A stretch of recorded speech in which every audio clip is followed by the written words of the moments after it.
For latest news, subscribe our channel and press the bell icon to never miss any news. നമസ്കാരം, ഇത് one India Malayalam. President Donald Trump ഉത്തരവിട്ടാൽ ഒട്ടും മടിക്കാതെ ചൈനയ്ക്കെതിരെ ആണവായുധം പ്രയോഗിക്കുമെന്ന് US Pacific fleet commander admiral Scott Swift. Australian national university security കോൺഫറൻസിൽ സംസാരിക്കുമ്പോഴായിരുന്നു അദ്ദേഹത്തിന്റെ പരാമർശം.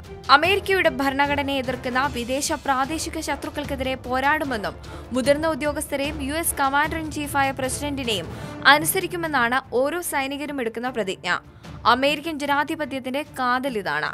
ജനങ്ങളോടുള്ള കടമ മറന്നു പ്രവർത്തിക്കുന്ന, ലക്ഷ്യത്തിൽ നിന്ന് വഴിമാറുന്ന തരത്തിലുള്ള സേനയാണുള്ളതെങ്കിൽ നാം അഭിമുഖീകരിക്കുന്നത് വലിയ പ്രശ്നമാണെന്നും സ്കോട്ട് അഭിപ്രായപ്പെട്ടു.